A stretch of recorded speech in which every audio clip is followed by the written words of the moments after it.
নমস্কাৰ, মোৰ নাম শ্ৰী জাগৃতি দত্ত। আজি 17 জানুৱাৰী শিল্পী দিৱস উপলক্ষে মই এটি জ্যোতি সংগীত গাবলৈ ওলাইছো। মোৰ বাৰীত ফুলিলে ইন্দ্ৰজিৎ মালতী, তোৰ বাৰীত পৰিলে ছাঁ, তোৰে মনৰ কথা উটুৱাই আনিলে সন্ধিয়াৰ বাউলী বা। মোৰ বাৰীত ফুলিলে ইন্দ্ৰজিৎ মালতী, তোৰ বাৰীত পৰিলে ছাঁ, তোৰে মনৰ কথা উটুৱাই আনিলে সন্ধিয়াৰ বাউলী বা। আউলি বাৰে বাউলি চুলি, কাৰে কথা কয়ে মাতকো বুলি ৰূপ কলিয়া কুলি, কাৰে কথা কয়ে মাতকো বুলি ৰূপ কলিয়া কুলি। মোৰ বাৰীত ফুলিলে ইন্দ্ৰজিৎ মালতী, তোৰ বাৰীত পৰিলে ছাঁ, তোৰে মনৰ কথা উটুৱাই আনিলে সন্ধিয়াৰ বাউলী বা।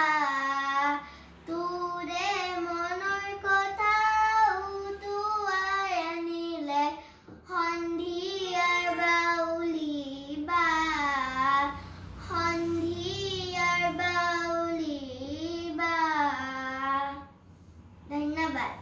এতিয়া মই ৰূপকোঁৱৰ জ্যোতিপ্ৰসাদ আগৰৱালাৰ বিষয়ে দুআষাৰিমান ক'বলৈ ওলাইছো। ৰূপকোঁৱৰ জ্যোতিপ্ৰসাদ আগৰৱালা আছিল সাহিত্যৰ জগতত খলকনি তোলা এজন মহান ব্যক্তি। তেওঁ ডিব্ৰুগড় জিলাৰ তামোলবাৰী চাহ বাগিচা নামে ঠাইত 1903 চনৰ 17 জুন তাৰিখে জন্ম হৈছিল। তেওঁৰ পিতৃৰ নাম আছিল পৰমানন্দ আগৰৱালা আৰু মাতৃৰ নাম আছিল কিৰণময়ী দেৱী। তেওঁ উচ্চ শিক্ষাৰ বাবে বিলাতলৈ যায়।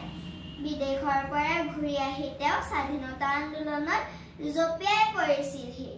তেওঁ বহুতো স্বদেশ প্ৰেমৰ গীতো ৰচনা কৰিছিল। তাৰে ভিতৰত মোৰ প্ৰিয় গীতটো হ'ল মোৰ বাৰীত ফুলিলে ইন্দ্ৰজিৎ মালতী। তেওঁ ৰচনা কৰা এখন বোলছবিৰ নাম হৈছে জয়মতী। 1951 চনত মাত্ৰ 48 বছৰ বয়সত ৰোগত আক্ৰান্ত হৈ তেওঁৰ মৃত্যু হৈছিল। ৰূপকোঁৱৰ জ্যোতিপ্ৰসাদ আগৰৱালা দেৱৰ মৃত্যুৰ পাছত তেওঁক অসমবাসীয়ে ৰূপকোঁৱৰ আখ্যা দিছিল। তেওঁৰ মৃত্যুৰ দিনটোক আমি সকলোৱে শিল্পী দিৱস হিচাপে পালন কৰোঁ। ধন্যবাদ।